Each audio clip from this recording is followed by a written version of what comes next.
Hello everyone, and welcome to Shadow4Wall.in. This video, I will show you how to install the Tor browser in a Kali Linux virtual machine using simple terminal commands. Step 1. Install Tor along with the Tor browser launcher. For that, type sudo apt install Tor browser launcher.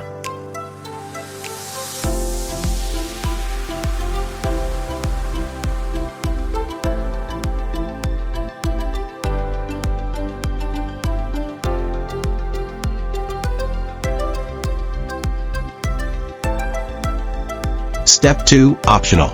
If you want Tor to run as a service in the background, you can enable and start it with this command. Sudo system to enable. Now Tor. Step 3. Launch the Tor browser-launcher.